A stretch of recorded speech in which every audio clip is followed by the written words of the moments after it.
do the same information that the ARU manager has reviewed and what IPR has reviewed and what was investigated by the internal affairs. You're able to provide your statement and you can discuss the supporting documents that you brought, but preparing until we should have it. That's the information that should be considered. It's on the internet, I apologize. It's on the internet.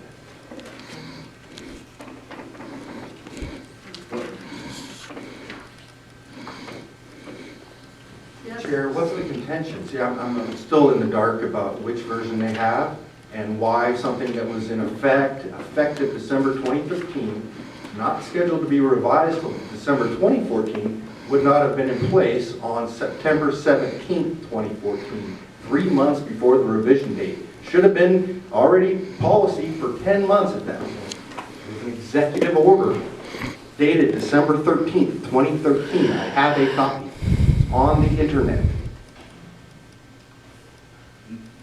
I don't know the answer to that question.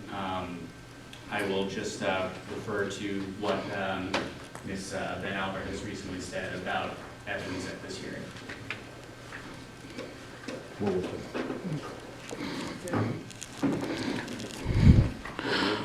Chair, like to view it? I have to go on what's in the documents that I was given. And it does have directive 1051.00 for taser and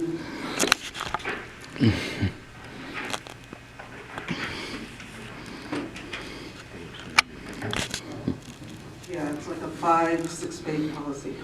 And Chair, is there a date on the document that you folks have in your mind? Because that would settle the question. Chair, mine has a date, and that one doesn't.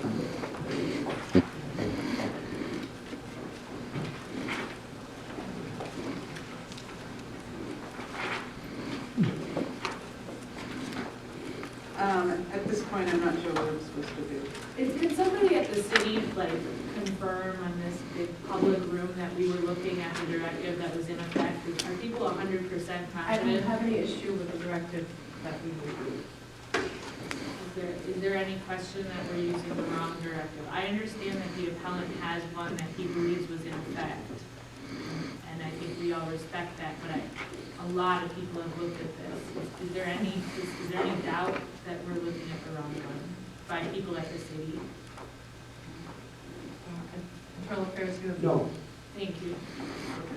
And just, I guess, as a quick point of order, it seems, or I don't know, this appropriate point of order, this does seem like this becomes hard now with a lot of directives coming up to review. So maybe for the ones in our binders having the date, because I think what's complicated is we have to use the policy that was in effect at the time of the event. And our resource is what is provided to us, so the legal counsel that kind of tells us that the date is what we will follow. And I believe that's an issue later after we vote in terms of recommendations or policies, one thing we might like to see happen in the future. We're going to move on.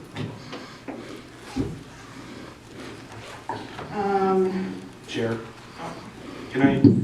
I know you said to move on. Can I simply read what is on the city's website regarding Directive 1051, different versions of their dates? Mike, you gotta say your voice. All right. Yeah. Yes. Okay. I mean, all right. If you'd like to look at it, I can show it to you later. I would. You need to say your voice. Okay. Is there... So the chief is sitting there telling him what he's got. He can only go by what's in the file. Because it should be the directive that was in place when the event happened. And it could have, and given how long ago it happened, it could have been revised by Chair, since I then. found this on the internet. It's got the date, it's got Chief Reese's signature on it. It's got when it was effective, it's got when it was scheduled to be revised. I have a contention with a 5-page document that is actually 8 pages. The last page blank, there's 7 of them. I've got the 7 right here. Can you compare? has and what he has? It's got a date on it. It's got Chief Reese's signature. Oh, no, we can't. I don't know what you're looking for. Whether it be their internet, I don't care. This is it. They're denying obvious fact, they're making up fantasy. He's got the evidence. He's saying that this is it. And the police are saying, we don't care because what's in the file legally must be followed. And they don't care whether there's any date on the one in the file, whether that's the real one in the file. They don't care. Going along with the ask you to, but I think that there is some serious concern that we're not looking at the policy in effect. And I understand that you're looking at the current website. Does it confirm what you said earlier, which is that the policy that was used in this case was in effect at the time of the incident? As I read the history, yes.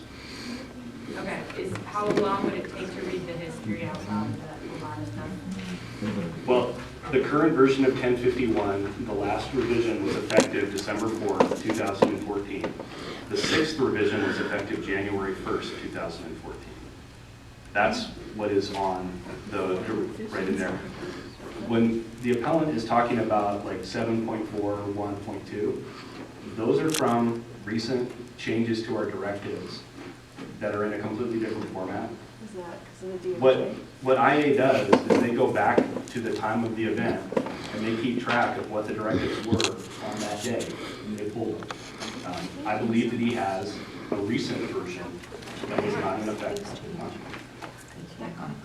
Okay, Chair, he just gave you the date. He's got the recent one. I've got the one that was in effect when this happened. I don't know, it's dates. It's not a mathematical equation, it's dates. He's got the one that's in place now. I've got the one that was in place at that point. and we have the ones that were in place at that point. I want So we're gonna move on. You do not. It was 7 pages and it was signed by Chief Reese on December 13th, 2013. I'm gonna move on. Is this bureaucracy?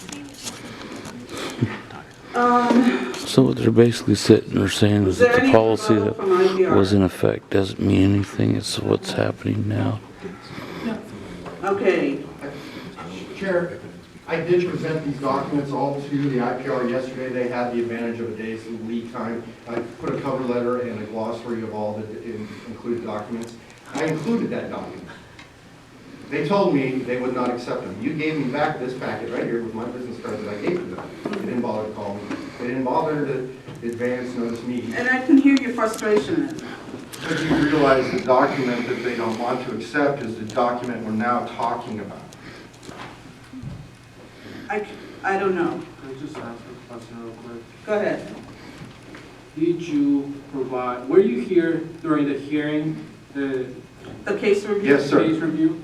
Did you provide those documents to us during the case review so they can be added to the investigation? What does it matter? I don't understand. Is this bureaucracy? I presented them as any administrative law hearing would allow for in advance of the hearing so that all parties could be provided copies and no one would be able to object to me offering them and having them entered as exhibits and made part of the record in this case.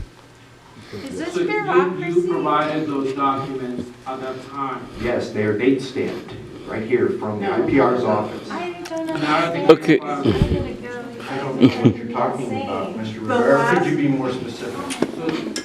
Please make the case file review. All right, so not the last time you were here, the time before you were here, October 7th, I was here. we did a case review of the whole file to see if it was complete. And that was the hearing at which we decided that we wanted to send it back to have the other civilians interviewed. That's the case review. Having an accurate copy of the city policy should not be a burden to overcome for a city board. You should be able to ascertain which one is the current document, which one was the one in place at that point in time. I'm just banging my head against the wall, but these guys, this is now 373 days since the Tort Review Board asked for this review. Point of order. All right, thanks. Point of order, please. Sorry, in your ordinance, section 3.21.160, hearing appeals, subsection labeled capital B. No. It says that This committee may receive any oral or written statements volunteered by the Thank you, complainant. Mr. Handelman. We are going to continue on. So, to respond to Is this a state of, is this controlled by OAR rule? Is this a state hearing or is this controlled by city code? Because state OAR specifically is what Mr. Handelman's referring to. What I would ordinarily be able to do, like I tried to do yesterday, like I tried to do again today. Does anyone really know what's going on here? Or are we just making it up as we go? I can tell you're extremely frustrated. What we have to work with is, and we've received confirmation, I understand you disagree, that the directives we are looking at in forming our decision are the directives that were in operation when the event happened. And I know you disagree with that, but we are going to move on. What was Mr. Handelman referring to? I don't know. So, next step.